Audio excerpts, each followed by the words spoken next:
Oke, assalamualaikum warahmatullahi wabarakatuh. Waalaikumsalam warahmatullahi wabarakatuh. Oke, jadi pada hari ini kita berkesempatan untuk membuat podcast, yaitu podcast terkait politik, dimana saat ini adalah musim pemilu ya.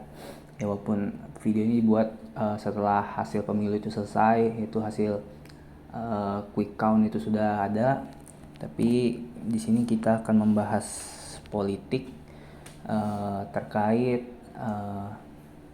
kita akan membahas politik secara objektif, dimana kita tidak saling mendukung paslon berapapun, namun kita akan membahas bagaimana sih politik di Indonesia saat ini gitu. Oke, jadi di sini udah ada narasumber kita, Mas Alvin. Ya. Selamat sore. Ya, ini teman seangkatan saya, jadi oke, mungkin langsung aja kita mulai berbincang-bincang terkait politik secara objektif. Oke, untuk Mas Alvin, mengapa Anda tertarik pada politik di Indonesia? Karena politik menurut saya itu seperti membuka wawasan yang lebih luas, di mana bila kalian atau orang dan masyarakat banyak itu tidak terbuka pikirannya tentang politik, maka akan gampang diprovokator, akan gampang diputar balikan faktanya. Oh iya, benar banget tuh. Dimana kayak sekarang tuh banyak, terutama anak-anak muda ya, yang dimana baru bisa nyoblos tuh terlihat agak kurang peduli gitu terkait politik ini. Padahal politik itu ya sangat penting gitu ya, bukan hanya orang-orang politik saja gitu yang harus paham politik, karena kita juga memilih untuk negara ini. Iya, betul. Oke, selanjutnya nih, seberapa penting bagi Anda orang-orang di Indonesia nih untuk harus paham soal politik nih? Menurut saya cukup penting ya, karena menurut saya masyarakat itu harus mengerti politik secara keseluruhan. Maksudnya jangan mendalami terlalu dalam untuk hal politik. Cukup tahu saja, yang penting uh, pikirannya terbuka, di mana pengetahuan tentang caleg atau partai yang mengusung para caleg itu harus didalami, uh, bahwa partai itu track recordnya bagus atau tidak. Misalkan ketika para caleg dari partai A misalkan menjabat dari tahun 2019 sampai sekarang, itu bagus atau tidak? Apakah kebijakannya itu mengayomi untuk masyarakat atau untuk kepentingan partainya? Dan bila partai itu track recordnya bagus, maka akan kemungkinan besar lagi dipilih. Dan apabila tidak bagus, kemungkinan tidak akan dipilih lagi. Bagaimana soal visi misi? Apakah kita juga perlu memahami gitu untuk masyarakat Indonesia ini? Apa kita harus peduli terhadap visi misi? Karena sebenarnya kalau dilihat nih, kadang karena media sosial saat ini kan, dimana kayak banyak orang memilih itu karena seperti kasihan terhadap paslon yang satu, karena sering diserang dengan pendapat, atau mungkin melihat juga hanya karena penampilan yang menarik kan, seperti itu ya. Beberapa sekarang nih itu bagaimana tuh terkait visi misi tuh, apakah perlu juga gitu atau gimana untuk dipahami? Saya kira untuk visi misi itu uh, perlu ya untuk dilihat lagi gitu. Di mana visi misi yang paling menarik dan dari para tokoh itu mesti dipilih, karena visi misi itu merupakan salah satu tujuan para calon legislatifnya untuk meraih tujuannya. Karena itu merupakan tujuan awalnya dia untuk mencalonkan diri, bukan gitu? Hmm, oke oke. Pertanyaan selanjutnya nih, apa sih kira-kira yang perlu diperbaiki nih dari politik kita di Indonesia saat ini?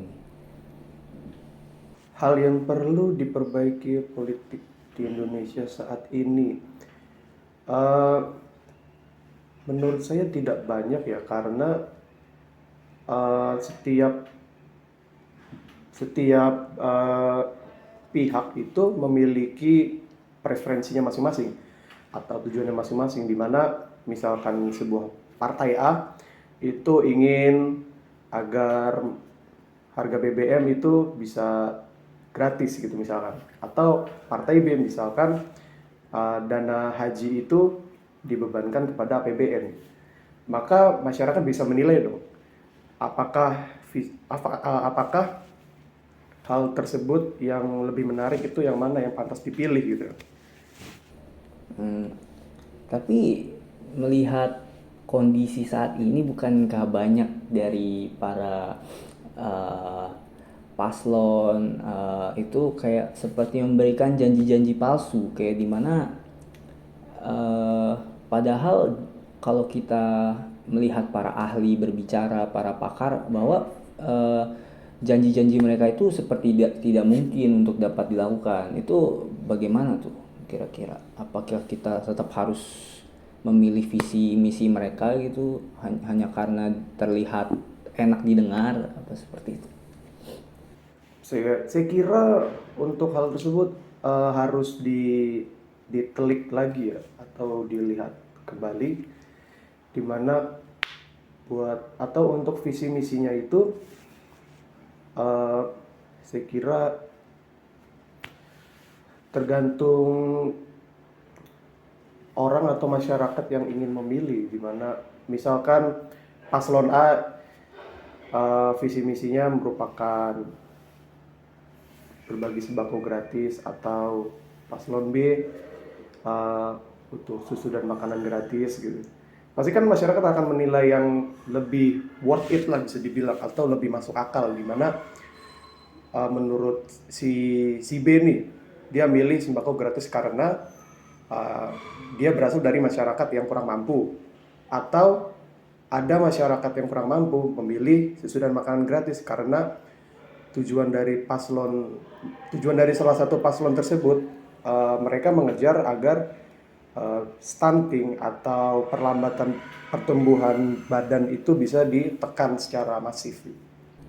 Hmm, oke, terus apabila sekiranya nanti janji-janji politik yang diberikan itu tidak sesuai eh, dengan apa yang dibicarakan saat kampanye tuh, apa yang harus kita lakukan itu sebagai rakyat yang memilih ya?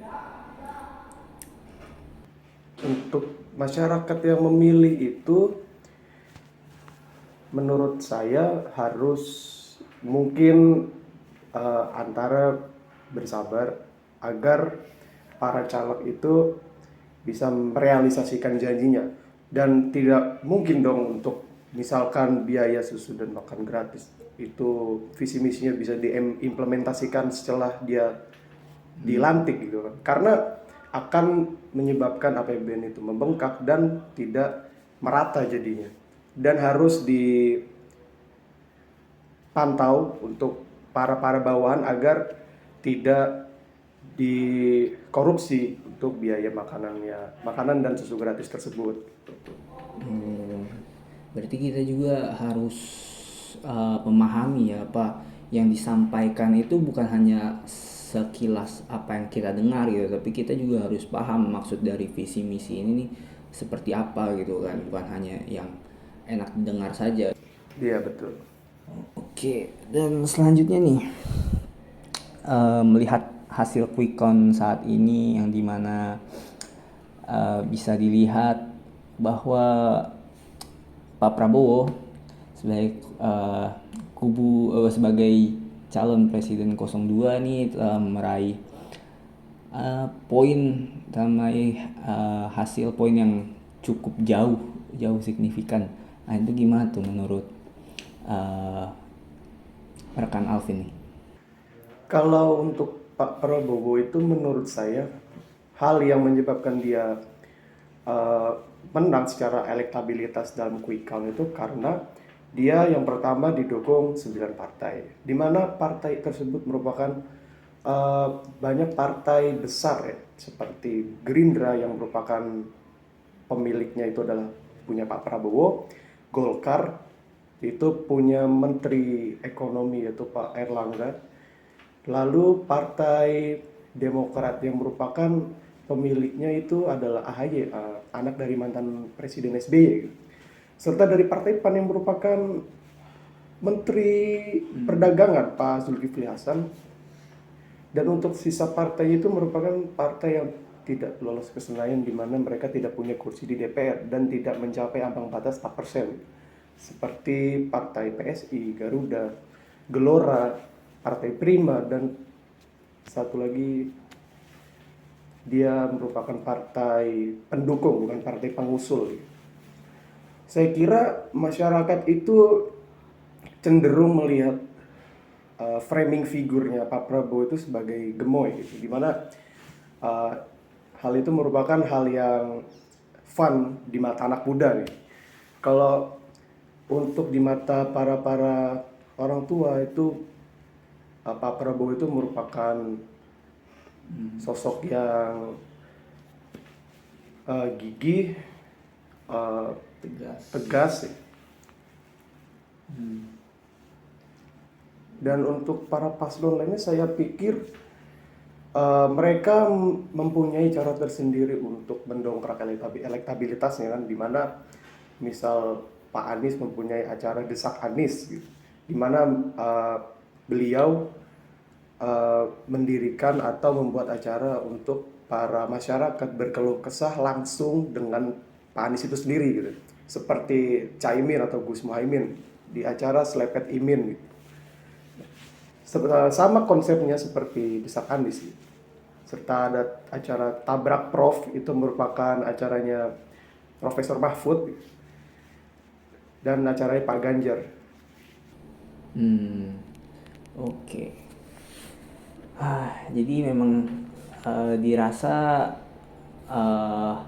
memang itulah dari cara ketiga paslon itu ya saat ini yang dimana layak untuk mendapatkan suara terbanyak itu adalah dari Pak Prabowo sendiri ya, dengan cara dia berkampanye dan ya menarik empati dari para rakyat Indonesia.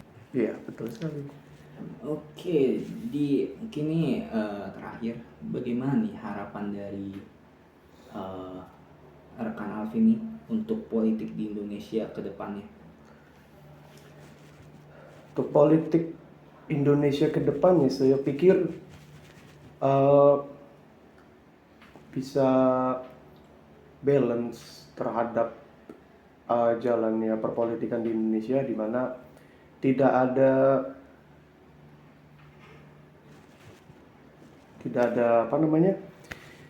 ada senggol-senggolan gitu seperti di pemilu-pemilu sebelumnya.